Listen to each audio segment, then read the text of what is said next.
Welcome to my YouTube channel thrill classes. दोस्तों, ये जो क्लास चल रहा है ये क्रेश कोर्स चल रहा है। और जो अगर आप जो है टीआरई 4 की तैयारी कर रहे हैं और उर्दू सब्जेक्ट आपका है या 6 to 8 के लिए, 9th 10th या 11 12 के लिए, 1 to 5 के लिए भी मुफीद साबित हो सकता है।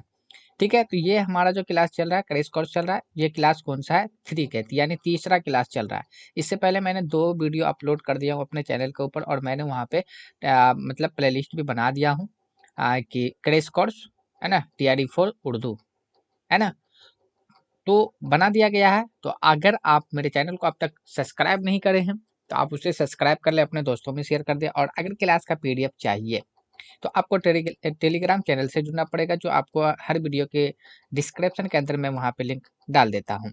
ठीक है, और उसके बाद अगर हम बात करें कि जैसे कि आप लोग कमेंट सेक्शन में ये भी बता देते, जैसे कि मैं क्लास लेता हूँ तो उसके ऊपर मैंने यहाँ पे जैसे लिखा, तो ये चीज़ लिखावट पीडीएफ क्लास जो पीडीएफ चाहिए विदाउट इसके चाहिए या इसी के चाहिए।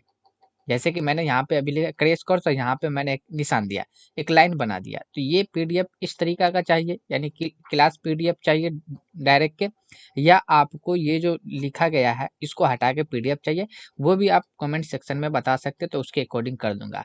क्योंकि मैं पहला वीडियो जो था पहला क्लास का पीडीएफ जो था इसको हटा के भेजा था, लेकिन दूसरा का जो मैं इसी के साथ सेंड कर दिया हूँ। तो क्या चीज़ आप लोगों के लिए मुफ़ीद साबित हो सकता है, अपने अकॉर्डिंग आप बता दीजिए, तो वैसा ही मैं वहाँ पे कर दूँगा। अगर आप लोग में से कोई किसी को ये भी चाहिए क्लास पीडीएफ ऐसा भी चाहिए, चाहे इससे हट के भी चाहिए, ताकि मतलब कि प्रिंट आउट कराने में दिक्कत ना हो। तो वैसे आप लोगों को मतलब कि अभी प्रिंट आउट कराने की ज़रूरत भी ज़्यादा नहीं है, ठीक है? क्योंकि मैं क्लास ले रहा हूँ, ठीक है? जो क्लास जो ले रहा हूँ तो इसका जब 50 से 60 वीडियो के अंदर में मैं क्रैश कोर्स को कंप्लीट करूँगा। ठीक है, तो ये जो कंप्लीट करूंगा तो आप लोगों का इसका नोट्स भी आप लोगों को मिल जाएगा क्लास का। अब साथ में आप लोग का जो प्रैक्टिस हो रहा है वो भी होगा। और 5-6 वीडियो के बाद आप लोगों को अब तक जितना पढ़ाया गया 5-6 वीडियो के अंदर में उसी बेस पे आप लोगों का एक टेस्ट रखूंगा, तो उसके अंदर क्वेश्चन को इंक्लूड करूंगा। ठीक है, तो आपको जो ये क्लास पूरा जब कंप्लीट हो जाएगा तो वहाँ पे आपको मिल ही जाएगा। और उसके बाद जाके इसका फॉन्ट छोटा करके, चाहे कॉलम जो है डबल कॉलम करके, ताकि कम पेज के अंदर में ज़्यादा कंटेंट आप सबको मिल सके, वैसा भी मैं बना के आप लोगों को प्रोवाइड करवा दूंगा। ठीक है, तो ज़्यादा मतलब विलम्ब नहीं करेंगे, हम लोग क्लास स्टार्ट करते हैं। जैसा कि हम लोगों ने क्रैश कोर्स को जो फ्रेम किया वो 3 पार्ट में किया है। पहले पार्ट के अंदर हमने उर्दू अदब के 20 क्वेश्चन को रखा है, वो जो इसको 1 लाइन में क्लियर करना है। ठीक है, इस ये जो 20 क्वेश्चन है ये इसलिए मतलब वहाँ पे लाया गया, एक तरीका से आप समझिए कि ये जो 20 क्वेश्चन जो है आप लोगों का प्रैक्टिस के तौर पे भी हो रहा है, और साथ में आप लोगों का वो क्वेश्चन यहाँ पे डाला जा रहा है जो अब तक पीपीएससी ने पूछ रखा है, चाहे जो उर्दू अदब का अहम सवालात होता है, जो कई बार एग्जाम में बार-बार एग्जाम में उर्दू के एग्जाम में पूछा जाता है, उसको यहाँ पर डाला जा रहा है। उसके बाद जाके अब तक जितना भी बीपीएससी ने क्वेश्चन पूछा है उर्दू कवायद का, उस पार्ट को रखा गया। फिर 2 गो कंटेंट बेस पे रखा गया उर्दू अदब से मुसन्निफ बेस पे। ठीक है, तो ये इस तरीका से फ्रेम किया गया है। तो आप अगर आप अब तक मेरे 2 वीडियो को नहीं देखा तो पहले आप जाए उसको देखें, उसके बाद जाके इसको देखें। क्योंकि सीक्वेंस में कोई भी चीज़ हम लोग करते हैं तो वो ज़्यादा मतलब कि ज़्यादा फ़ायदा साबित होता है। ठीक है? तो चलिए हम लोग स्टार्ट करते हैं। आज का पहला क्वेश्चन क्या है? जैसा कि स्क्रीन के ऊपर दिखाई दे रहा है कि उर्दू अदब के 20 वन लायर क्वेश्चन। तो ये उर्दू अदब के क्वेश्चन है जो 20 को लिया गया है, जहाँ पे पहले सवाल की अगर हम बात करते हैं उर्दू के जीन ऑस्टिन किसको कहा जाता है, तो उर्दू का जीन ऑस्टिन जो कहा जाता है बसरी रहमान को कहा जाता है। किसको कहा जाता है? बसरी रहमान को। उर्दू के जीन ऑस्टिन किसको कहा जाता है? बसरी रहमान को कहा जाता है। दूसरा सवाल है कि जदीद शायरी का इमाम, तो जदीद शायरी का इमाम जो कहा जाता है हज़रत मोहानी को कहा जाता है। कुछ क्वेश्चन जो आप लोगों को पहले वीडियो सेकंड वीडियो से रिपीटेशन भी हो रहा है, तो इसमें ये चीज़ नहीं लेना है कि नहीं सर एक क्वेश्चन को बार-बार कितना बार करवा रहे हैं। 1-2 क्वेश्चन मैं वहाँ पे डाल देता हूँ रिपीटेशन के लिए भी कि हाँ, पीछे भी ये क्वेश्चन डाला गया था। चलिए, जदीद शायरी का इमाम किसको कहा जाता है? तो हज़रत मोहानी को कहते हैं। ठीक है, तीसरा सवाल की बात करें यहाँ पे, तो उर्दू का चांसलर उर्दू का चांसलर किसको कहा जाता है? तो उर्दू का चांसलर जो कहा जाता है वो वली दखनी को कहा जाता है। उर्दू का चांसलर किसको कहा जाता है? वली दखनी को कहा जाता है। चौथा के अगर सवाल की बात करें तो उर्दू का मार्लो किसको कहा जाता है? तो उर्दू का मार्लो जो कहा जाता है जोसक को कहा जाता है। ठीक है, उर्दू का मार्लो किसको कहा जाता है? जोसक को कहा जाता है। पांचवा सवाल है कि उर्दू किस टी एसन एलेक्ट है ना, उर्दू के टीएस एलेक्ट किसको कहा जाता है? तो ये उर्दू के टीएस एलेक्ट किसको कहा जाता है? तो वली दखनी को कहा जाता है। ठीक है, आगे हम देखते हैं। तो यहाँ पे छठे नंबर का सवाल है कि उर्दू का रोमान शायर किसको कहा जाता है? तो उर्दू का रोमान शायर जो कहा जाता है अख्तर सैरानी को कहा जाता है। किसको कहा जाता है? अख्तर सैरानी को कहा जाता है। उर्दू का रोमान शायर अख्तर सैरानी को कहा जाता है। नंबर 7 में पाकिस्तान का मेहमान अव्वल। तो पाकिस्तान का मेहमान अव्वल जो है वो सर सैयद अहमद को कहा जाता है। किसको कहा जाता है? सर सैयद अहमद को कहा जाता है। पाकिस्तान का मेहमान अव्वल किसको कहा जाता है? सर सैयद अहमद को कहा जाता है। उसके बाद हम लोग देखें 8 नंबर का सवाल कि सरताज शायराए उर्दू। तो सरताज शायराए उर्दू किसको कहा जाता है? तो मीर तकी मीर को कहा जाता है। सरताज सरताज शायराए उर्दू किसको कहा जाता है? मीर तकी मीर को कहा जाता है। 5वें नंबर की बात 9वें नंबर की बात करें तो जमाल है ना, जमाल दोस्त किसको कहा जाता है? वली दखनी को कहा जाता है। जमाल दोस्त किसको कहा जाता है? तो वली दखनी को कहा जाता है। उसके बाद देखिए 10वां नंबर में कि बाबाए आदम। तो बाबाए आदम किसको कहा जाता है? तो बाबा आदम जो कहा जाता है वो वली दखनी को कहा जाता है। बाबाए आदम किसको कहा जाता है? तो वली दखनी को कहा जाता है। किसको कहा जाता है? वली दखनी को कहा जाता है। 11 नंबर की बात करें हम, तो 11 नंबर में यहाँ पे क्या आजाद नज्म का इमाम। तो आजाद नज्म का इमाम जो कहा जाता है किसको कहा जाता है? नून मीम राशिद को कहा जाता है। आजाद नज्म का इमाम किसको कहा जाता है?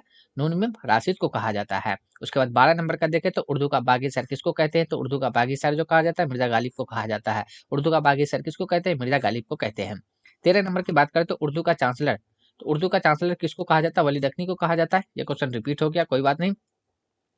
उर्दू का चांसलर किसको? वली दखनी को कहा जाता है। 14 नंबर की बात करें तो दबीरुल मुल्क किसको कहा जाता है? तो दबीरुल मुल्क जो कहा जाता है वो मिर्जा गालिब को कहा जाता है। किसको कहा जाता है? मिर्जा गालिब को कहा जाता है। क्या कहा जाता है? दबीरुल मुल्क किसको कहा जाता है? मिर्जा गालिब को कहा जाता है। 15 नंबर की अगर बात करें तो इश्तियारों का बादशाह। इश्तियारों का बादशाह किसको कहते हैं? तो अंजुम उद्दीन है ना, अंजुम उद्दीन उर्फ शाह मुबारक को कहा जाता है। इश्तियारों का बादशाह किसको कहा जाता है? अंजुम उद्दीन उर्फ शाह मुबारक को कहा जाता है। 16 नंबर की बात करें तो मुजाहिदीन हिंद। मुजाहिद हिंद किसको कहा जाता है? तो मुजाहिद हिंद जो कहा जाता है मौलाना मोहम्मद अली ज़ुहर को कहा जाता है। मुजाहिद हिंद किसको कहा जाता है? मौलाना मोहम्मद अली ज़ुहर को कहा जाता है। 17 नंबर की बात करें तो सैयदुल अहरार सैयदुल अहरार किसको कहा जाता है? तो सैयदुल अहरार जो कहा जाता है वो हजरत मोहानी को कहते हैं। किसको कहते हैं? हजरत मोहानी को कहते हैं। उसके बाद देखिए 18 नंबर का क्वेश्चन है कि औरतों का सर सैयद किसको कहा जाता है? तो औरतों का सर सैयद जो कहा जाता है अल्लामा राशिद को कहा जाता है। अल्लामा रशीद को कहा जाता है। औरतों का सर सैयद किसको कहा जाता है? अल्लामा रशीद को कहा जाता है। किसको कहा जाता है? अल्लामा रशीद को कहा जाता है। 19 नंबर का सवाल देखें तो शायर इस्लाम किसको कहा जाता है? तो शायर इस्लाम जो कहा जाता है हफीज जालंधरी को कहा जाता है। किसको कहा जाता है? हफीज जालंधरी को कहा जाता है। शायर इस्लाम किसको कहा जाता है? हफीज जालंधरी को कहा जाता है। उसके बाद 20 नंबर का सवाल देखें तो शायर मशरिक किसको कहा जाता है? तो शायर मशरिक जो कहा जाता है वो इकबाल को कहते हैं। किसको कहते हैं? इकबाल को कहते हैं। किसको कहते हैं? इकबाल को। शायर मशरिक इकबाल को कहते हैं। तो ये था आप लोगों का 20 क्वेश्चन। मैंने जो जल्दी में मतलब कि इसको रिपीट प्रैक्टिस के तौर पे यहाँ पे लाया गया था, तो आप लोगों को मैंने पढ़ के बता दिया और आप लोगों भी अपने माइंड के अंदर इसको सोच सकते हैं कि हाँ ये 20 क्वेश्चन था। अब यहाँ से स्टार्ट होता है आप लोगों का पार्ट 2 जिसका नाम है, आप देख लीजिए यहाँ पे क्या लिखा हुआ है। चलिए कोई बात नहीं, ये 2 बार इसका लिखा गया, कोई दिक्कत की बात नहीं। देखिए बीपीएससी टीआरई 3, तो ये जो बीपीएससी टीआरई 3 में जो क्वेश्चन पूछा गया था ग्रामर का क्वेश्चन था जो 6 to 8 के अंदर पूछा गया था। किसमें पूछा गया था? 6 to 8 के अंदर पूछा गया था। ठीक है, तो कहाँ पे पूछा गया था? 6 to 8 के अंदर जो पूछा गया है वो क्वेश्चन यहाँ पे अभी लिया गया है। इससे पहले मैंने पहले वीडियो के अंदर आप लोगों को ग्रामर का जो क्वेश्चन लिया था वो 1 to 5 से लिया था। उसके बाद दूसरी वीडियो के अंदर जो है मैंने वहाँ पे 11-12 का लिया हूँ। अब तीसरे के अंदर ये डाला हूँ तो चौथे के अंदर क्या लेके आऊँगा? 9th-10th का लेके आऊँगा। तो ये इस तरीका से मैं वहाँ पे क्लियर करने की कोशिश करूँगा। ठीक है? तो चलिए सबसे पहला सवाल यहाँ पे ग्रामर का देख लेते हैं हम। यहाँ पे ग्रामर का सबसे पहला सवाल क्या है? 126 नंबर का सवाल पे दिया हुआ था। तो चेहरा जो होता है किस सनफ सुगन के अज़राए तरकीबी में से एक है? यानी ये जो चेहरा जो आता है किस सनफ सुगन के अज़राई तरकीबी में से एक है? तो यहाँ पे बात करें ऑप्शन नंबर 1 है कि चलिए ऑप्शन नहीं, यहाँ पे हम डायरेक्ट के इसका आंसर दूँगा। ठीक है? आप लोगों को भी पहले आंसर देखने का मौका दूँगा, उसके बाद मैं आंसर दूँगा ताकि उसको थोड़ा-सा, क्योंकि ऑप्शन देने में टाइम भी ज़्यादा लग जाता है। ठीक है? तो इसका सही जवाब क्या हो जाएगा? चलिए 126 का सही जवाब हो जाएगा ऑप्शन नंबर 1। क्या हो जाएगा? ऑप्शन नंबर 1 हो जाएगा। ये मर्सिया होता है ना? चेहरा किसके अंदर पाया जाता है? मर्सिया के अंदर पाया जाता है। किसके अंदर पाया जाता है? मर्सिया के अंदर पाया जाता है। इतना चीज़ आप लोगों को याद होना चाहिए कि चेहरा किसके अंदर पाया जाता है? मर्सिया के अंदर पाया जाता है। अब थोड़ा-सा हम लोग यहाँ पे मर्सिया के बारे में बात कर लेते हैं कि मर्सिया जो होता है एक नज़्म की नज़्म ही है। नज़्म का एक हिस्सा, एक पार्ट है। मर्सिया जो लिखा जाता है ये गम के ऊपर लिखा जाता है ना? किसके? गमो अलम के ऊपर जो है मतलब कि जिसके किसी मौत पर जो नज़्म पढ़ी जाती है या लिखी जाती है, उसी नज़्म को क्या कहा जाता है? मर्सिया कहा जाता है। इसका मेन मकसद जो जो जो एक तरीक़ा से इसका देखा जाए, तो करबला के मैदान से लिया जाता है। कहाँ से लिया जाता है? करबला के मैदान से लिया जाता है, जो हमारे जो हज़रत इमाम हसन रज़ी अल्लाह ताला जो थे, उसके हवाले से, यानी कि वहीं से स्टार्टिंग जो मर्सिया का एक तरीक़ा से आगाज़ हुआ, उसी को ज़हन में रख के जो है मर्सिया निगारी का मतलब कि उसका आगाज़ किया गया था। तो सबसे पहले अगर पूछा जाएगा कि ये कि मर्सिया में मर्सिया क्या होता है, तो यानी कि वह नज़्म जो किसी की मौत पर पढ़ी जाती है या लिखी जाती है, तो उसको हम लोग मर्सिया कहते हैं, यानी गम व अलम के लिए। दूसरी बात है कि इसका ताल्लुक जो अगर देखा जाए तो मैदान करबला से लिया जाता है, और उसके बाद है हसन हुसैन रज़ी अल्लाह तआला अन्हु के से लिया जाता है। ये यहाँ तक आपका बात हो गया जाके।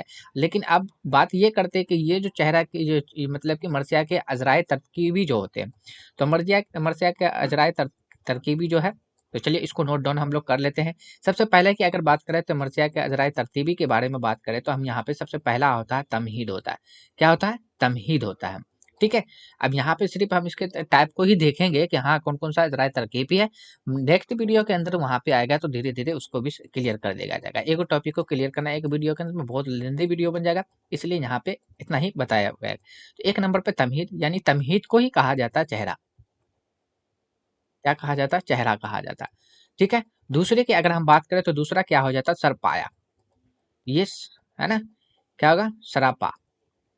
तीसरे की अगर हम बात करें यहाँ पे, तो तीसरा क्या हो जाएगा अज़राए तरे, तो ये होता है रुख़सत। क्या हो जाता है? रुख़सत। ठीक है? चौथे की अगर हम बात करें तो चौथा हो जाता है आमद। पाँचवें की बात करें तो यहाँ पे पाँचवाँ क्या हो जाता है? रज़्म।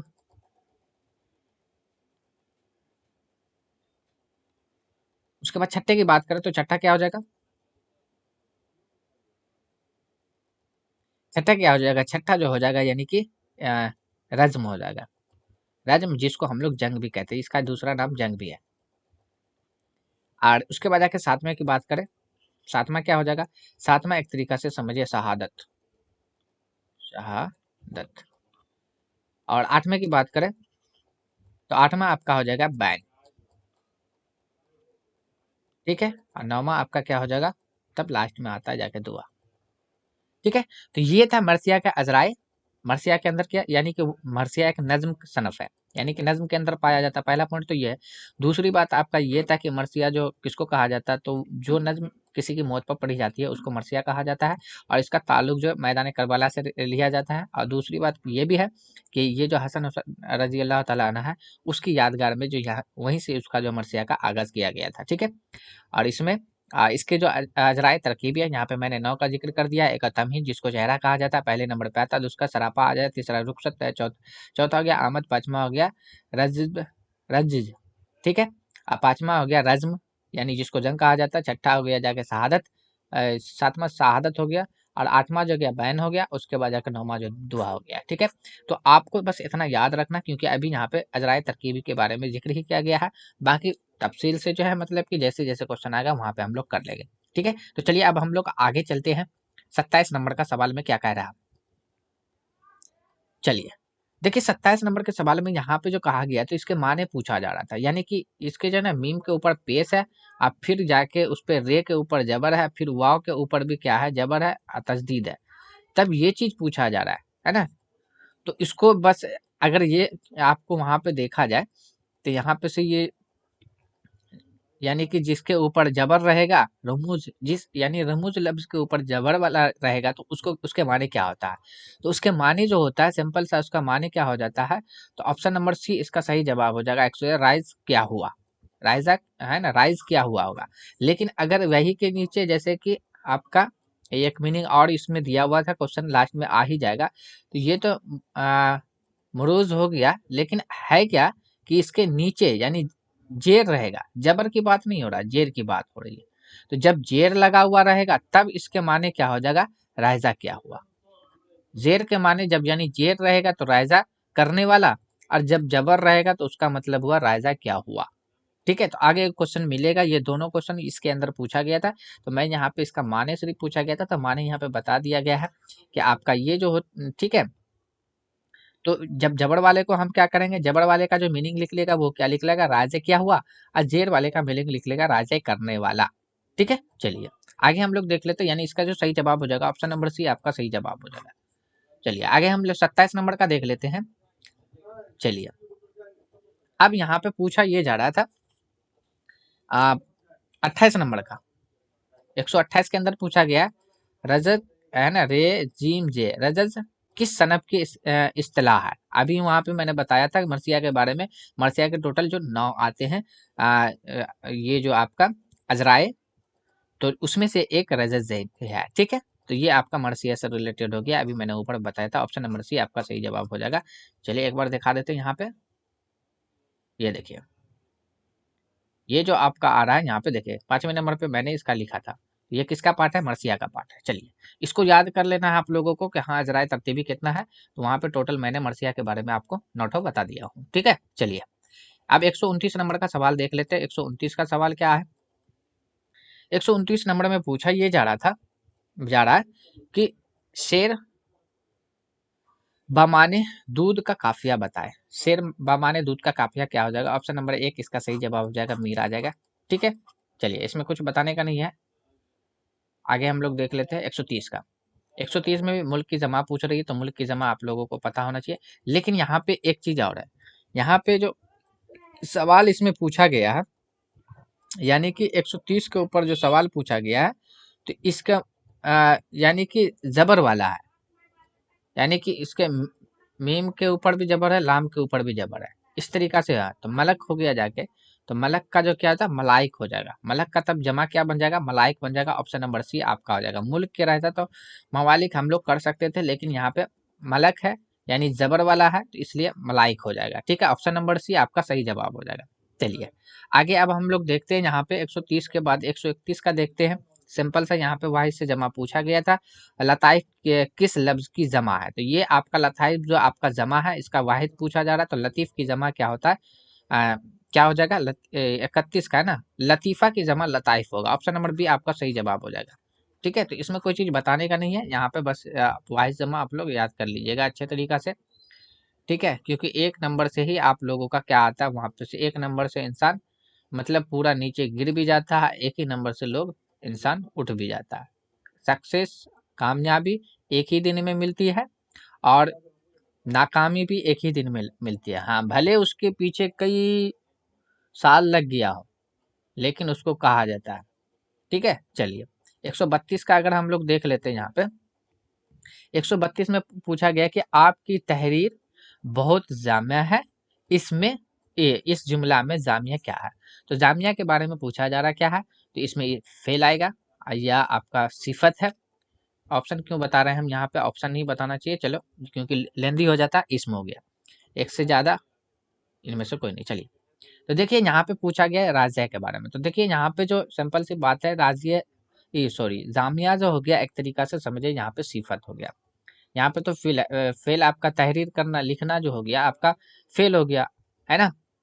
तो यहाँ पे आपका क्या है, सिफत जामिया आपका सिफत हो जाएगा। ठीक है, सिफत के बारे में मैंने पिछली वीडियो में भी बता दिया हूँ, अगर फिर भी आपको समझ में सिफत के अक़साम और के बारे में नहीं आया होगा तो कमेंट सेक्शन में बताइएगा। अगला वीडियो के अंदर में मतलब जो लेके आऊँगा जो ग्रामर का क्वेश्चन, उसके अंदर जो सिफत का सवाल आएगा तो फिर से मैं वहाँ पे एक्सप्लेन कर दूंगा। चलिए 132 का देख लेते हैं हम यहाँ पे। 132 के अंदर क्या बोला जा रहा है यहाँ पे, मुरत्तब है ना। तो मुरत्तब जो यहाँ पे मुरत्तब के माने क्या होगा, मुरत्तब के माने क्या हो जाएगा, तो आपको कितना नंबर का 133 का पूछा जा रहा है। तो मुरत्तब के माने अब यहाँ पे भी देखना आप लोगों को, ये जो मुरत्तब जो यहाँ पे आपका पेश है आई उसके ऊपर जबर था, है ना। अब जाके पूछा गया मुरत्तब के माने, तो यानी कि जबर वाला जब रहेगा तब मुरत्तब के माने क्या हो जाएगा, तो 133 का सही जवाब आपका हो जाएगा ऑप्शन नंबर सी तरतीब दिया हुआ। क्या हो जाएगा, तरतीब दिया हुआ। ठीक है, ऑप्शन नंबर सी आपका तरतीब दिया हुआ। जेर वाले का हम लोग क्या ले लेंगे, तो जेर वाले का ले लेंगे हम लोग वहां पे तरतीब देने वाला। तो यहाँ पे तरतीब दिया हुआ जब रहेगा तो जबर वाले में हम क्या करेंगे, तरतीब दिया हुआ, जेर वाले में रख देंगे तरतीब देने वाला। ठीक है, चलिए 33 का हो गया ऑप्शन, 33 का हो गया। चलिए अब हम लोग 34 नंबर का देख लेते हैं। 34 नंबर पे क्या कहा गया, 34 नंबर पे पूछा गया पानी की जींस क्या होगा। तो यहाँ पे जींस पूछा गया, आप लोग को पता है कि जींस जो है यानी कि जिससे नर और मादा जात का इल्म होता है, जिस लफ्ज से मादा और नर जात का इल्म होता है उसको जिन्स कहा जाता है। जिन्स के दो अकसाम होते हैं, एक मुजक्कर होते हैं, मुजक्कर, एक मुअन्नस होते हैं,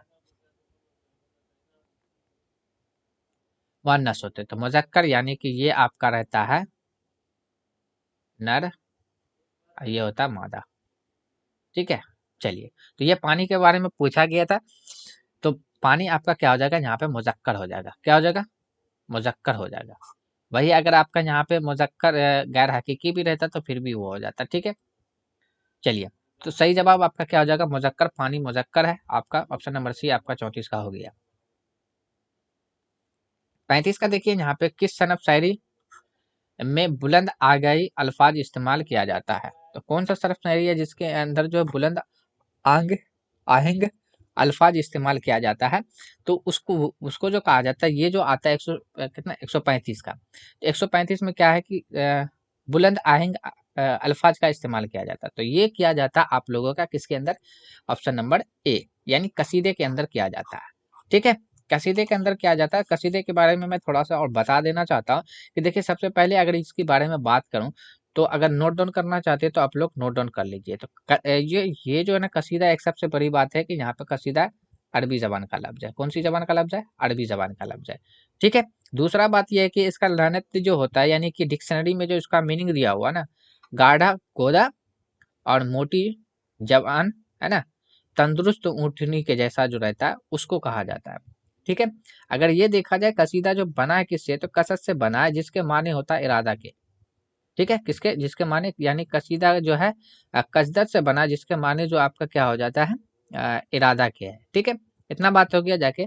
अगर और इसके बारे में देखा जाए तो कसीदा जो एक नज्म का पार्ट है, किसका, एक नज्म का पार्ट है, यानी एक नज्म शायरी है। और ये जो देख तवील होता है। ठीक है, यानी तवील मतलब एक तरीका से बड़ा होता है। ठीक है, मुख्तसर मतलब छोटा, तवील मतलब बड़ा होता है। तो कसीदा क्या होता है, बड़ा होता है। इतना चीज आ गया जाके। कसीदे के बारे में और कुछ देखना है तो इस चलिए इसका एक एक को ऐसा करते हैं हम लोग, इसका अजराई तरतीबी भी देख लेते हैं ना।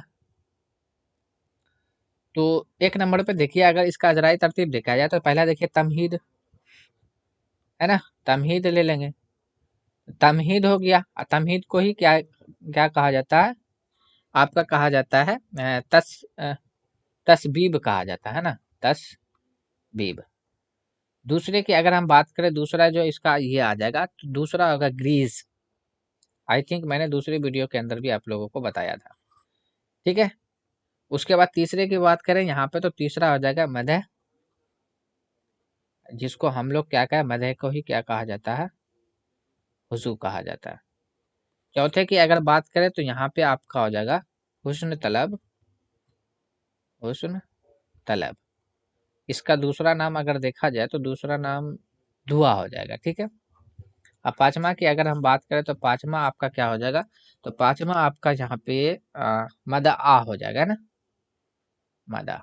तो ये पांच को जो है कसीदा के अजराए तरतीब थे, जो मैंने यहाँ पे पांचों आप लोगों को बता दिया। 135 का ऑप्शन नंबर एक आपका सही जवाब हो जाएगा यहाँ पे, कि ये जो है यानी कसीदे को ही बुलंद मतलब की आवाज से एक तरीका से पढ़ा जाता है। और उसके बाद जाके ये अरबी जबान का लफ्ज है, ये एक तवील नज्म है ना। अगर डिक्शनरी में इसका माने देखा जाए तो मतलब गाढ़ा कोधा और मोती के जैसा तंदुरुस्त जो रहता है यानी ऊँटनी से लिया जाता है। ठीक है, और ये कसदर से बना है, जिसके माने अगर देखा जाए तो इरादा के हैं। ठीक है, चलिए आगे हम लोग देख लेते हैं। 135 हो गया है, 136 के अंदर देख लेते हैं कि 136 के अंदर क्या किया गया है, हुस्न का जिद क्या है। तो हुस्न का यहाँ पे जिद पूछा गया है, अपना कबह हो जाएगा। ऑप्शन नंबर ए आपका सही जवाब हो जाएगा, इसमें कुछ बताने का नहीं है, अवाइज जमा आप लोग याद कर लीजिए।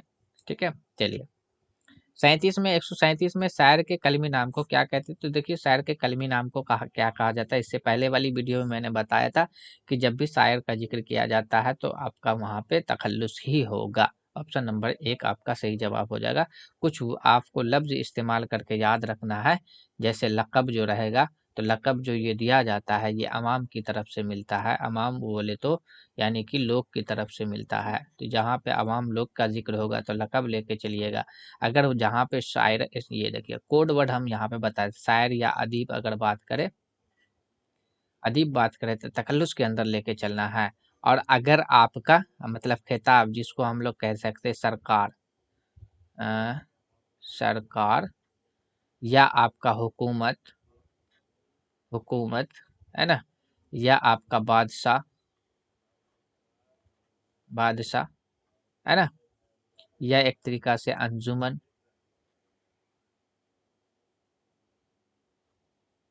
अंजुमन यानी किसी इदारा की तरफ से जो दिया जाता है। यहाँ इदारा भी देख लीजिए, इदारा है ना वगैरह। तो ये सब लफ्ज आप इस्तेमाल रखिएगा। अगर वहाँ पे जिक्र किया जा रहा है तो आप वहाँ पे खिताब इस्तेमाल कर सकते हैं। तो ये आपका है ना। इसको छांट के भी बाकी का अगर बचा हुआ है तो उसको छांट के हम लोग काम कर सकते हैं, है ना। दिमाग थोड़ा सा अपने आप को भी लगाना है कि किस तरीका से छांट के उसको चलना है। चलिए 138 के अंदर पूछा जा रहा है लतीफ़ का मुतजाद क्या होगा? तो लतीफ़ का मुतजाद क्या हो जाएगा? कसीब हो जाएगा। ऑप्शन नंबर सी आपका सही जवाब हो जाएगा। 138 का क्या हो जाएगा? 138 का सी हो जाएगा। चलिए आगे हम लोग देखते हैं 139 का। 139 का क्या है? पानी पानी होना कि क्या माने है? तो मुहावरा पूछा जा रहा था। पानी पानी होने के माने क्या होता है? शर्मिंदा होना, शर्मिंदा होना। ऑप्शन नंबर सी आपका सही जवाब हो जाएगा। ठीक है। चलिए एक चीज पूछा जाता है अक्सर एग्जाम के अंदर दिया जाता है कि आपका दे दिया जाता है, एक दे दिया जाता है क्या? ज़रिबुल मसल या मिसाल, जिसको हम लोग क्या कहते हैं? कहावत भी कहते हैं। कहावत यही का उसका दूसरा नाम है। दूसरा सवाल रहता है मुहावरा से। ठीक है। तो ये देखिए अगर ना आखिरी में ना आ जाता है ना तो उसको मुहावरा के अंदर रखेंगे। आखिरी में ना नहीं आएगा, ना नहीं आएगा तो इसके अंदर रखेंगे। ठीक है। तो वो कहावत या जबरुल मसल क्या है? जैसे अभी पानी पानी होना क्या अगर दे दिया जबरुल मसल, कहावत, मुहावरा, एक से ज्यादा इनमें से कोई नहीं तो क्या होना चाहिए? मुहावरा होना चाहिए। तो इस चीज को भी याद रखना वहां पे। चलिए आगे देख लेते हैं 140 में क्या कह रहा। 140 में कह रहा कि जमील का मुतरादिफ कौन सा लफ्ज होगा? मुतरादिफ का मतलब होता है कि एक जैसा माने देने वाला। ठीक है। लफ्ज को ही मुतरादिफ लफ्ज कहा जाता है आपका यहाँ पे। तो इसका सही जवाब आपका क्या हो जाएगा? तो जमील का क्या हो जाएगा? हसीन हो जाएगा। क्या हो जाएगा? हसीन। ऑप्शन नंबर बी 140 का देखा जाए तो ऑप्शन नंबर बी आपका सही जवाब हो जाएगा। चलिए अब यहाँ पे पूछा गया है मुखम्मस, है ना। 141 मुखम्मस में कितने मिसरे होते हैं? तो सिंपल सी बात है कि मुखम्मस में जो मिसरे होते हैं वो 5 मिसरे होते हैं। ऑप्शन नंबर सी आपका सही, सॉरी ऑप्शन नंबर बी आपका सही जवाब हो जाएगा। 6 जो मिसरा होते हैं तो वो मुसद्दस में होते हैं। किस में होते हैं? मुसद्दस में होते हैं। अगर हम 4 मिसरे की बात करें तो ये 4 मिसरे हम लोग इसमें ले सकते हैं, रबाई के अंदर भी होते हैं। रवाई का ही दूसरा नाम जो है दो बेती भी बोला जाता है रवाई को। ठीक है। और दूसरा आपका यहाँ पे एक तो मरबे के अंदर भी होता है। ठीक है। तो ये 4 मिसरे इसके अंदर भी आता है। तो 6 मिसरे का इसमें जाएगा, मुदस्सस के अंदर जाएगा। 4 मिसरे आपको मुखम्मस हो गया और 4 मिसरे ही है। एक एक और नाम आता है, क्या नाम तो था? मसमन है ना। मसमन करके एक ये है।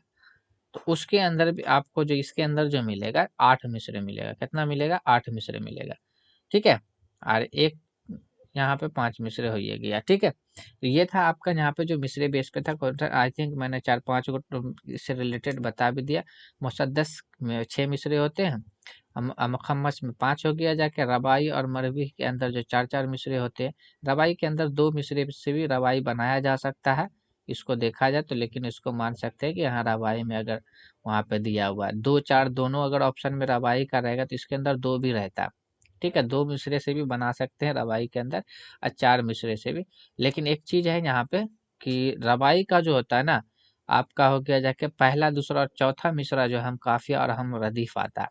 आप ये बात को याद रखिए, क्योंकि आगे भी एक क्वेश्चन इसी बेस पे आने भी वाला है। ठीक है, चलिए 41 का हो गया, आगे हम लोग चलते हैं। अब यहाँ पे देखिए पूछा ये गया है कि तस्बीब जो है कसीदे के किस हिस्से को कहते हैं। यानी तस्बीब का दूसरा नाम देखा जाए तो यहाँ पे तमहीद हम इसको बोल सकते हैं, है ना, तमहीद कह सकते हैं। यानी ये पहला एक तरीका से समझिए पहला पार्ट होता है ना तमहीद, कसीदे का पहला पार्ट ही तो है, तो पहला का मतलब हो गया इब्तिदाई, इसका मतलब ऑप्शन नंबर सी आपका सही जवाब हो जाएगा।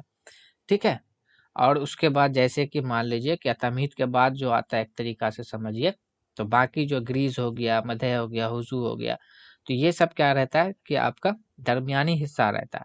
और आखिरी हिस्सा की अगर बात करें तो आखिरी हिस्सा कहा जाता है एक तरीका से, इसको कहा जाता है हुस्न तलब को।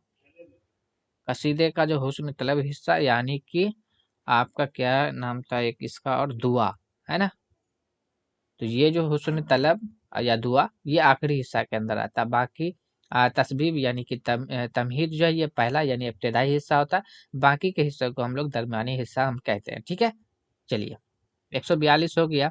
143 का देख लेते हैं। 143 में ये क्या आ गया कि मखदूम का मुज्जात क्या होगा। मुज्जात का माने होता है एक तरीका से उल्टा, यानी कि जिद पूछा जा रहा है। ठीक है, तो ये चीज आप वहां पे से कर सकते हैं।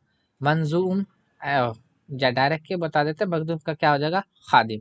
ऑप्शन नंबर सी यानी 143 का ऑप्शन नंबर सी आपका सही जवाब हो जाएगा। ठीक है, चलिए 143 के बाद हम लोग 144 का देख लेते हैं। देखिए यहाँ पे अभी ऊपर में आया था कि जबर वाला पढ़ा गया था, तो यहाँ पे मान लीजिए आप लोगों को ये आपका क्या हो जाएगा जेर वाला हो जाएगा। ठीक है, तो जबर वाले में क्या था, तरतीब क्या हुआ, तरतीब दिया हुआ, तो इसका मतलब यानी कि जब जेर वाला रहेगा तो उसका मतलब तरतीब देने वाला। ऑप्शन नंबर बी कितना का था 144 का, तो 144 का क्या हो जाएगा ऑप्शन नंबर बी आपका सही जवाब हो जाएगा। ठीक है, जैसे कि मिसाल के तौर पे देखिए यहाँ पे अगर यहाँ पे आ, जबर ले लेते हैं। ठीक है, तेबे मुरत्तब जबर डाल दिए, तो ये इसका मतलब हो गया जाके ये तरतीब दिया हुआ। और अगर उसके हम इसके नीचे अगर जेड डाल के लेते हैं इसका मीनिंग, ठीक है, तब इसके माने क्या हो जाएगा तरतीब देने वाला। तो ये याद रखना, यहाँ से एक चीज आपको सीखने को मिल रहा है, ध्यान से सुनिएगा कि जेर वाला जब अगर कोई माने एक जैसा दिया जा रहा है ना, वहां पे पूछा जा रहा है, तो जेर वाले को हमेशा याद रखना है कि वो देने वाला जाएगा। जबर वाला जो रहेगा यानी कि हो गया काम को फिनिशिंग कर देगा, वो वाला कंडीशन याद रखना। अभी दो दो लफ्ज यहाँ पे पूछा गया था ना, और दोनों का आपने देखा ना कि जिसके ऊपर मतलब जबर रहेगा तो उसको काम कंप्लीट कर दिया, जेर वाले को यानी करने वाले पे सेंस दिया गया।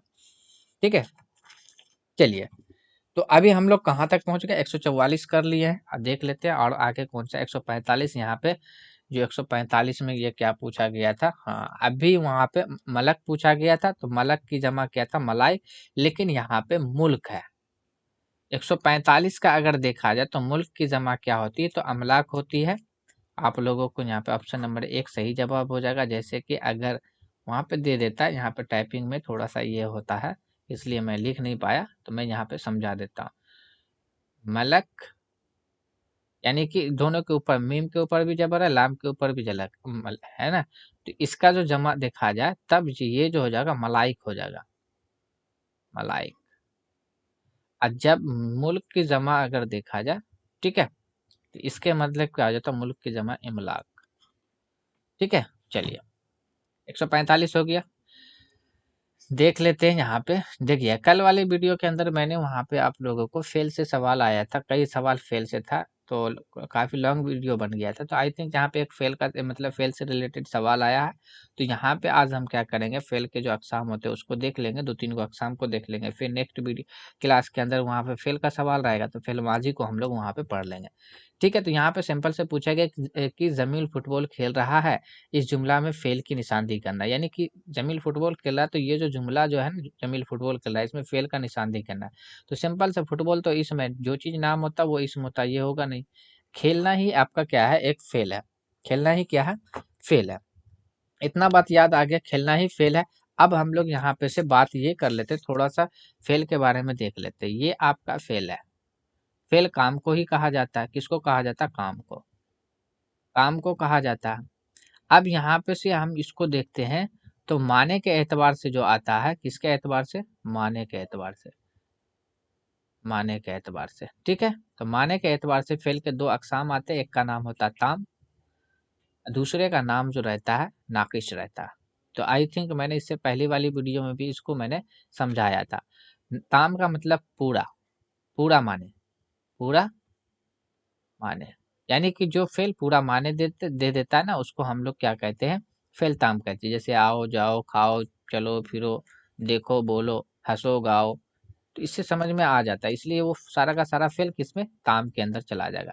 ये नाकिस क्या करता है, पूरा माने जो रहता है नहीं देता। पूरा माने क्या करता है, नहीं देता। ये क्या करता है, पूरा माने दे देता है। अब यहाँ पे से ये जो पूरा माने दे देता है, तो इसको दो कैटेगरी में बांटा गया। इसके अंदर क्या क्या आ जाएगा, यानी कि आप लोग इंग्लिश में पढ़े होंगे हेल्पिंग वर्ब। जैसे कि helping verb is am are जो पढ़ते हैं, तो उसका जो मीनिंग आता है, जैसे इसका मतलब है, एम का मतलब हूँ, वाज वर्ड पढ़े होंगे ना, था थे थी जो आता है, वही आपका फेल नाकिस के अंदर चला जाएगा। ठीक है, जैसे कैन का सकता सकती है ना, शुड मतलब चाहिए, ये सब अगर वर्ड आ रहा है तो इसका मतलब वो नासिक के अंदर चला जाएगा। नासिक का मतलब है क्या हो जाएगा, होना। तो जब तक कोई काम का होना सेंस वही चीज देता है, हेल्पिंग वर्ब तो ही मतलब को होने का सेंस देता है ना। चलिए अब यहाँ पे लेकिन हम बात करें फेल ताम के, यानी जो माने दे रहा। तो माने दे रहा, आओ जाओ खाओ हंसो चलो फिरो, है ना, देखो बोलो, है ना। तो ये फेल आ गया जाके। अब इसके भी दो अक़साम होते हैं।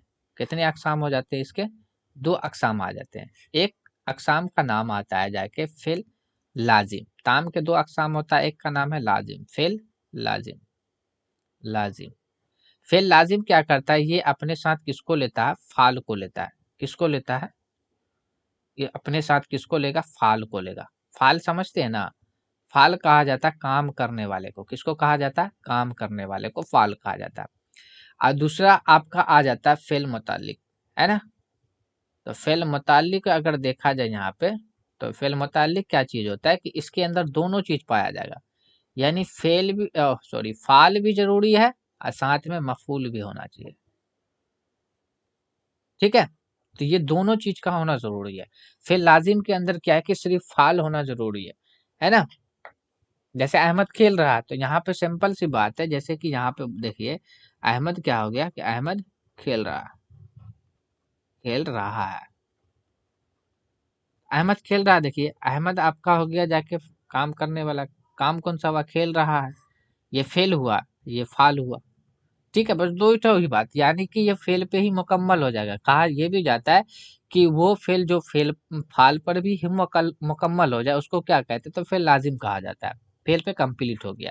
लेकिन अगर ये बोला जाए कि वह फेल जो फाल और मफूल पर मुकम्मल हो, यानी पूरा हो, उसको हम लोग क्या कहेंगे, यानी कि फेल मुताल्लिक कहेंगे। इसके अंदर दोनों चीज आता है। एग्जाम्पल के तौर पे देखिए, यही को हम थोड़ा सा, अब यहाँ पे मफूल किसको कहा जाता है, जिसपे खेल का यानी काम का असर पड़ता हो, इफेक्ट पड़ता हो, है ना।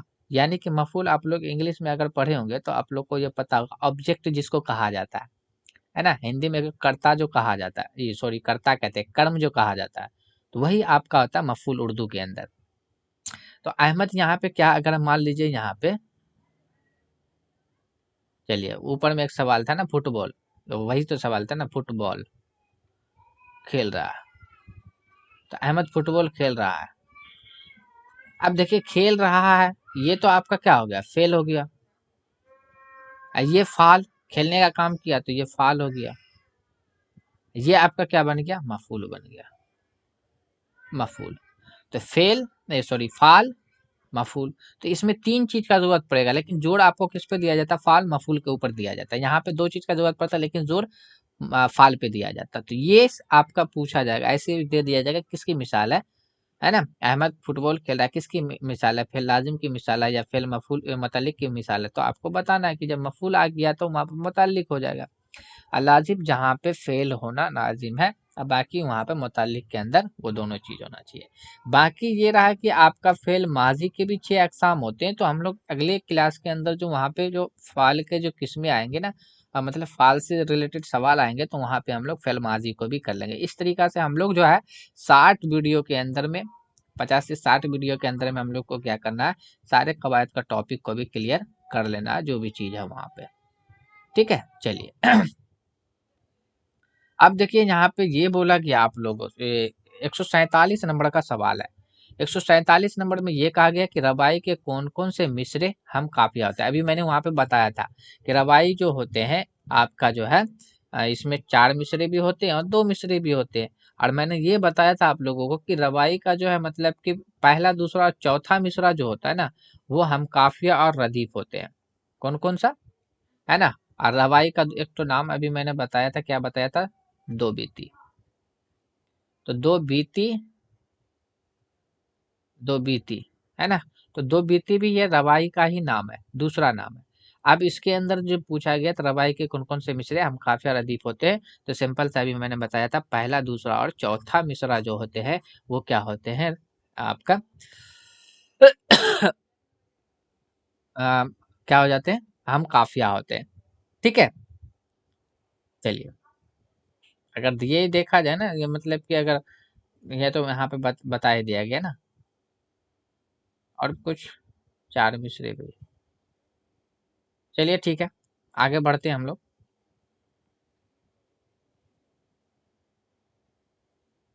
लेकिन थोड़ा सा एक चीज यहाँ पे ये भी देख लेते हैं हम लोग, अ, रवाई के बारे में 1-2 पॉइंट और भी हम लोग देख लेते हैं, ऐसा करते हैं। जैसे कि एक पॉइंट देख लेते हैं कि यहाँ पे जो दो बीती जो होता है, देखिए दो बीती, दो बीती, दो बीती जो है ना, दो बीती के माने होते हैं एक तरीका के कि मतलब कि दो मिसरों शेरों वाला, है ना। दो बीती का मतलब दो, है ना, दो शेरों वाला वाली नज्म। ठीक है, तो इसके अकॉर्डिंग देखा जाए, क्योंकि ये जो आपका जो है ना रवाई का नाम ही दो बीती एक तरीका से है। तो बैत के माने होता है शेर, इसलिए दो बीती का माने जो हो जाएगा दो मिसरे वाला। तो दो मिसरे वाले को क्या क्या कहा जाता है आपको, आ, दो मिसरे वाले शेर को क्या, नज्म को क्या कहा जाता है, तो दो बीती भी कहा जाता है, यानी रवाई का ही दूसरा नाम है। और अगर यहाँ पे देखा जाए तो अरबी में यानी कि रबी है, यानी एक तरीका से ये जानिए कि अरबी एक लफ्ज है, एक जबान है ना। तो उसमें रबी का रबा का मतलब क्या होता है, रबा के मतलब यहाँ पे ये होता है कि चार होता है। रबा के माने क्या होता है, चार। अभी जैसे आपने वहां पे देखा बैत के माने क्या होता है, यहाँ पे बैत लिख देना चाहिए। बैत, बैत के है ना, बैत के माने दो होता है, बैत के माने दो मिश्र, है ना, दो, इसलिए दो मिसरे वाले नज्म दो बैती कहलाया। उसी तरीके से अरबी में क्या होता है कि रबी के है ना के माने जो होता है चार होता है, कितना होता है, चार होता है, इसलिए इसको कहा जाता है मतलब कि रवाई जो होता है वो चार मिसरों वाला नज्म है। ठीक है, लेकिन एक चीज यहाँ पे ये है कि रवाई कोई जरूरी नहीं है कि आपको चार ही मिसरे वाले पे होना चाहिए, दो और है ना, कि दोनों चीज के लिए हम लोग इस्तेमाल कर सकते हैं। ठीक है, लेकिन मेन आपका ये रहता है कि अगर देखा जाए तो मेन पर्पस रहता है रवाई का चार मिसरों पे। ठीक है, चलिए देख लेते हैं अब हम लोग अगला क्वेश्चन क्या कह रहा है यहाँ पे। 148 में ये कहा गया है कि रशीद रशीद अहमद सिद्दीकी बड़े इंसा परदाज है ना। रशीद अहमद सिद्दीकी बड़े इंसा परदाज है। इस जुमला में रशीद अहमद सिद्दीकी क्या है, तो सिंपल से रशीद अहमद सिद्दीकी एक इसम है। अरे भैया इसम का जिक्र हुआ तो इसम सिफत तो नहीं है, इसम आम, आम के लिए मैंने इसम आम के लिए, यानी इसम आम को ही कहा जाता है नकड़ा, इसम नकड़ा कहा जाता है इसको, है ना। ये जो होता है एक तरीका से हम लोग याद कैसे रख रहे हैं कि नखरा, जब इंसान कोई घर में कोई नखरा करता है तो उसको बहुत सा लोग मतलब फैमिली के मेंबर जो रहते हैं, बहुत से फैमिली के मेंबर उसको मनाते हैं, तो बहुत मेंबर की बात होती है, तो इसका मतलब एक से ज्यादा लोग मनाते हैं। तो एक से ज्यादा नाम वाले को क्या कहा जाता है? एक से ज्यादा नाम वाले को इसम आम यानी इसम नकरा कहते हैं। इसम खास जो रहते हैं आपका क्या आ जाएगा? इसम खास का यानी कि इसम मारफा। ये इसम मारफा का है, कहलाएगा मारफा। तो मारफा को कैसे याद रखना है कि मर गया, मारफा मर गया। इसम खास में मारफा मर गया, तो जो मरता है इंसान वही जाता है, बाकी उसके अलावा नहीं जाता। एक मरा एक गया, है ना, एक मरा एक गया, तो मारफा मर गया, इसमें खास को ही इसमें मारफा कहा जाता है। तो यहाँ पर रशीद अहमद सिद्दीकी आपका इसमें खास हो जाएगा, ऑप्शन नंबर सी आपका सही जवाब हो जाएगा, है ना। चलिए आगे अब हम लोग देख लेते हैं 149 में क्या कहा जाता है, बस यही चीज यहाँ पे भी कहा गया 149 में, ठीक है। तो ये आपका क्या था 149 का क्या पूछा जा रहा है? मुल्क की जमा ममालिक, है ना। चलिए ऑप्शन नंबर एक सही जवाब हो जाएगा। जमा पूछा जा रहा था, इसमें क्या जेर जबर का थोड़ा सा। चलिए इस पे मैं एक तो मतलब कि टॉपिक के बना के, अगर आपने वो नहीं देखा है बेसिक टू एडवांस अगर कवायद का क्लास देख रहे होंगे, तो वहाँ पे मैंने अच्छा जो स्टार्टिंग में मैंने वहाँ पे बताया आप लोगों को बीपीएससी टीआरई 4 के 10-12 को क्लास वहाँ पे दिए हैं, जिसके वजह से आया कि बहुत सा कॉल मैसेज आया कि सर कवायद पढ़ा दीजिए, कोई एससीईआरटी एनसीईआरटी। तो वैसे यहाँ पे जो लिया गया है ना, सबसे बेस्ट फ्रेम किया गया है, सबकी बातों को ज़हन में रखते हुए तब ये कोर्स जो है एक तरीका से फ्रेम किया गया। इसमें आपको जो दो टॉपिक जो मिल रहा है ना उर्दू अदब से, वो क्या है उसमें एससीईआरटी और एनसीईआरटी बेस पे आप लोगों को मिल रहा है, कवायद का पर्स मिल रहा है, फिर जाके वहाँ पे प्रैक्टिस के लिए भी यहाँ पे ये फ्रेम कोर्स किया गया। आई थिंक मेरे अकॉर्डिंग तो बहुत बेस्ट कोर्स यहाँ पे ये लग रहा है। बस यही है कि इसके अकॉर्डिंग ही आप लोगों को तैयारी कीजिए, इंशाल्लाह आप लोगों को कामयाबी मिलेगी, ठीक है। चलिए 150 में, है ना, अभी वहां पे मैंने बताया था आप लोगों को, है ना। तो 150 के अंदर वहां पे क्या था, मैंने बताया था आप लोगों को मीम के ऊपर जबर का बात था, और वाव के ऊपर जबर तस्दीद दे के मरूज। तो जबर वाले को क्या था, यानी कि राइजे क्या हुआ, और राजा करने वाले में क्या था, जेर वाले को लेना है। किसको लेना है? जेर वाले को। तो ये इसके माने जो यहाँ पे यानी कि ये जो दिया हुआ था तो यहाँ पे मैं लिख दिया हूँ, ठीक कर दिया हूँ। यहाँ पे तस्दीर देने में थोड़ा दिक्कत आ रहा, उतना टाइम भी नहीं है, तो फिर भी कोई बात नहीं, मैं तो यहाँ पे आप लोग को समझा ही रहा हूँ। तो इसके नीचे जेर है, इसके नीचे भी जेर है, यहाँ तस्दीर है। ये पूछा जाता है मरूज से के माने क्या हो जाएगा, तब जाके यहाँ पे ऑप्शन नंबर बी आपका सही जवाब हो जाएगा, राइज करने वाला, ठीक है। तो जबर वाले में कोई काम हो जाना, जेर वाले में जो काम करेगा, ठीक है, उसके लिए इस्तेमाल किया जाता है। तो ये आपका था जो मतलब कि उर्दू कवायद का जो बीपीएससी टीआरई किसके अंदर 3 के अंदर जो पूछा गया था, 6 to 8 का क्वेश्चन था। चलिए अब हम लोग देख लेते हैं, इसको जल्द से जल्द कर लेते हैं। उर्दू अदब टू टॉपिक यहाँ पे क्लियर करना है। तो आज जो लिया गया यहाँ पे लिया गया है शेर अदीब का नाम है, यहाँ अमीर खुसरो को लिया गया है। तो देखिए अमीर खुसरो का असल नाम देखा जाए तो अमीर खुसरो का असल नाम क्या है, अमीर अबुल हसन, है ना, यमीन उद्दीन, ठीक है, खुसरो, इतना बड़ा नाम है, ठीक है। तखल्लुस देखा जाए तो खुसरो, है ना, तखल्लुस क्या हो जाएगा, खुसरो। उसके बाद देखिए अमीर खुसरो जो 1252 में पैदा हुए थे, है ना, पटियाला में पैदा हुए थे, जिला था एटा, जिला कहाँ था, एटा था। उसके बाद देखिए साल वफात देखा जाए तो यहाँ पे 1325 के अंदर दिल्ली में हुआ था। दिल्ली में भी जो वहाँ पे जो था मजार शरीफ जो दिल्ली के अंदर है, वहीं पे जो है मतलब कि उसका वफात हुआ था, ठीक है। मसनूई है आपका हो गया सफर, ठीक है। चलिए यहाँ पे देख लेते हैं थोड़ा सा अमीर खुसरो को, है ना। अमीर खुसरो सूफी के शायर थे, है ना। तो पूछा जा सकता है कि सूफी शायर कौन थे, तो अमीर खुसरो थे, है ना। अमीर खुसरो की शहरत जो थे गजल और मसनवी में ज्यादा है।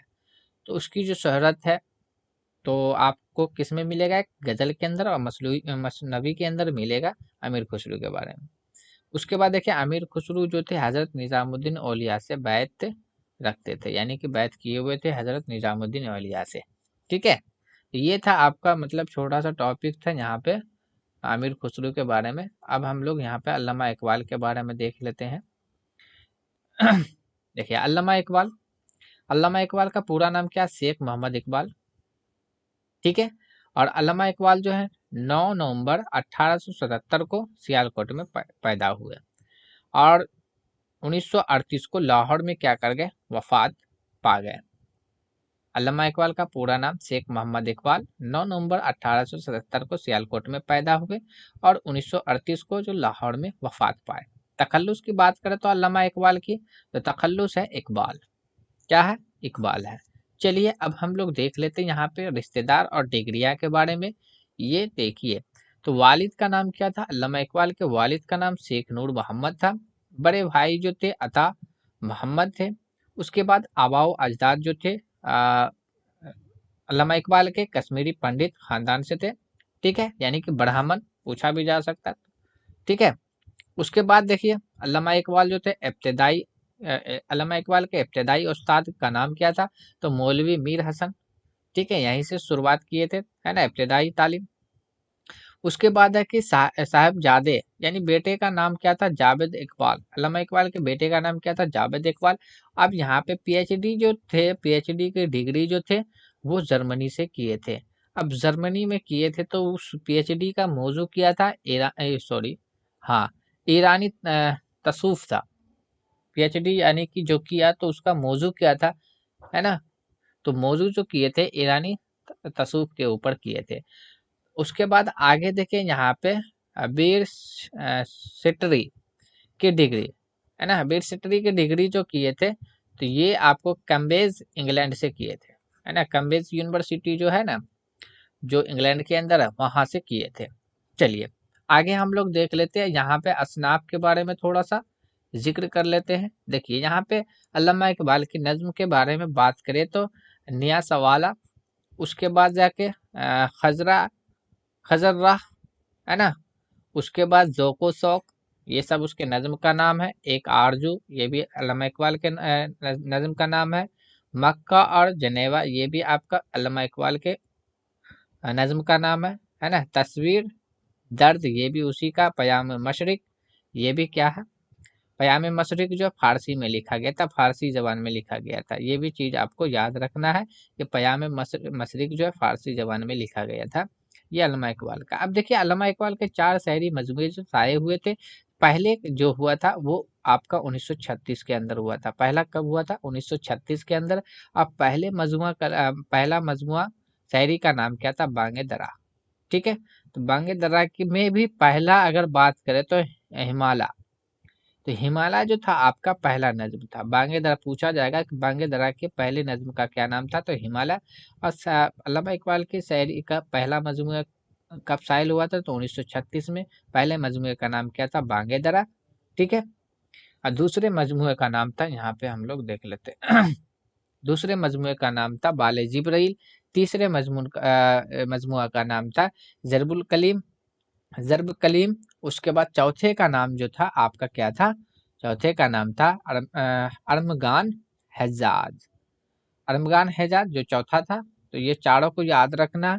अब यहाँ पे कुछ मैंने यहाँ पे ये भी अटैच कर दिया जो इम्पोर्टेंट था हमको लगा वहाँ पे, तो वो चीज़ उसको डाल भी दिया है कि बांगे दरा के अंदर ये जो है ना जो नज्म है, तो हिमालय जो पहला नज्म था बांगे दरा का, और नालाए फराक भी जो किसके अंदर आता, बांगे दरा के अंदर लिखा गया था। ये नालाए फराक जो लिखा गया था वो प्रोफेसर जो आपका था आर नल्ड की याद में लिखा था।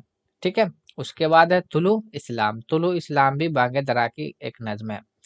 ठीक है, उसके बाद दूसरा जो था आपका बाले जिब्राइल यानी कि नज्म है बाले जिब्राइल। अब इसमें कौन कौन सा नज्म थे, दो तीन को जो इम्पोर्टेंट था, तो मस्जिद करतबा, उसके बाद साकी नमा। तो पूछा जाएगा कि साकी नमा जो है अल्लामा इकबाल के किस मजमूए कलाम का नज्म है? तो बाले जिब्राइल, है ना, दूसरे का। उसके बाद देखिए यहाँ पे तीसरा है ज़र्ब कलीम। ज़र्ब कलीम जो आपका, तो इसके अंदर जो नज्म आता है एक रूमी आता है, ठीक है, रूमी नज्म आता है, यानी कि ठीक है, तो ये याद आपको रखना है। आगे यहाँ पे देखिए चौथा जो आपका आ गया जाके अरमगान हिजाज। तो अरमगान जो हिजाज रहेगा तो उसके अंदर क्या चौथा है ये, इसके अंदर एक नज्म है इबलिस की मजलिस सऊर। ये इसी का मतलब एक पार्ट है। चलिए अब हम लोग अहम मालूमात देख लेते हैं कुछ पॉइंट को, है ना। पूछा ये भी जाता है, सवाल में कई बार पूछा गया है कि इकबाल बुनियादी तौर से सनफ नज्म के शायर। तो पूछा जाएगा इकबाल बुनियादी तौर पे किस सनफ के शायर है? तो नज्म के हैं। दूसरा है कि इकबाल की शायरी में इस्लामी निज़ाम फ़िक्र के वाज़ेह असरात नज़र आते हैं। यानी कि इकबाल के शायर व शायरी के अंदर क्या होते हैं कि इस्लामी जो निज़ाम व फ़िक्र को वो ज़्यादा अहमियत दिया वहाँ पे, तो उसका नज़र आता असरात। आगे है इकबाल को कौम ने शायर मशरिक का लक़ब दिया था। तो पूछा जाएगा इकबाल को किसने शायर मशरिक का लक़ब दिया? तो वो अवाम ने दिया, यानी कौम ने दिया। ठीक है, आइए शायर मशरिक किसका लक़ब है? तो अल्लामा इकबाल को। ठीक है, अब यहाँ पे देखिए 1923 को, कितना 1923 को हुकूमत बरतानिया ने, यानी कि अंग्रेजों की जो हुकूमत थी उसी के बारे में बात हो रही है। तो 1923 को हुकूमत बरतानिया ने इकबाल को सर के खिताब से नवाजा था। सवाल ये बन के आता है कि इकबाल को सर की यानी कि खिताब किसने दिया था? तो आप किस हुकूमत ने दिया था? तो बरतानिया हुकूमत ने दिया था। कब दिया था? 1923 को दिया था।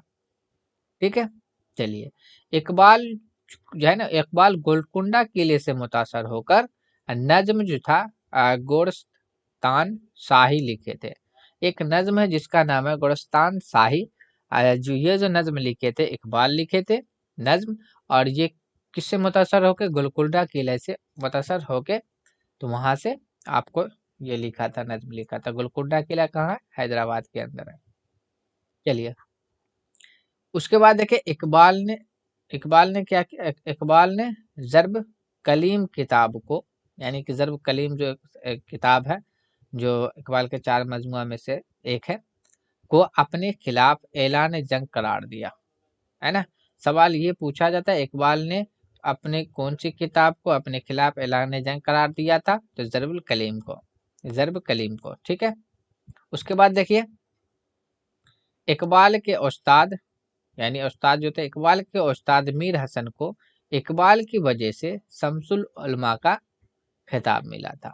यानी कि ये जो मीर हसन थे, ये कौन थे? मौलवी मीर हसन, यानी इकबाल के इब्तदाई उस्ताद थे, है ना। और इकबाल के ही वजह से इकबाल के उस्ताद को जो थे क्या मिले थे? शम्सुल उलमा का खिताब मिला था। आगे देखिए इकबाल का मजमुआ अरमगान हिजाज आधा उर्दू और आधा फारसी में है। पूछा ये भी जाता है कि इकबाल का कौन सा मजमू आधा उर्दू और आधा फारसी के अंदर है? तो आपको जवाब ये देना है कि आज ये जो है चौथा मजमुआ है अरमगान हिजाज, है ना। पहला मजमुआ का नाम क्या था? बांगे दरा। दूसरे का नाम क्या था? दूसरे का नाम क्या है? बांगे दरा के बाद दूसरे का नाम क्या है? तो दूसरे का नाम आपका ये हो जाएगा क्या था? तीसरा तो आपका ये हो गया ना जरबुल कलीम। चौथा अरमगान हो गया, है ना। तीसरा क्या था? हाँ, बाले जिब्राइल। सॉरी, दूसरा जो बाले जिब्राइल हो गया ना। चलिए तो ये था आज का क्लास जिसके अंदर मैंने आप लोगों को 20 वन लायर क्वेश्चन कराया। बाकी 6 to 8 में जो TRE 3 के अंदर पूछा गया था क्वेश्चन लिया ग्रामर का। उसके बाद जाके आपको 2 टॉपिक मैंने बताया, एक अमीर खुसरो के बारे में, दूसरा अल्लामा इकबाल के बारे में। ठीक है, तो ये आज का क्लास था, क्लास 3। अगर आपको किस तरीका का क्लास लगा, कैसा क्लास लगा, आप कमेंट सेक्शन में आप लोग बता सकते हैं। और दूसरा कि अगर आपने अब तक मेरे चैनल को सब्सक्राइब नहीं किया तो आप उसे सब्सक्राइब करके रख लें, ठीक है, ताकि आपको सही वक्त पे नोटिफिकेशन मिलता रहे और आपको जो क्लास चल रहा है वो आपको सही वक्त पे मिल जाए। और अगर आपको क्लास पीडीएफ चाहिए तो टेलीग्राम चैनल से जुड़ जाना पड़ेगा। तो टेलीग्राम चैनल का लिंक मैं डिस्क्रिप्शन के अंदर में दे दूंगा, ठीक है। तो चलिए फिर मिलते हैं हम लोग अगली वीडियो में। आज के लिए बस इतना ही। बहुत शुक्रिया।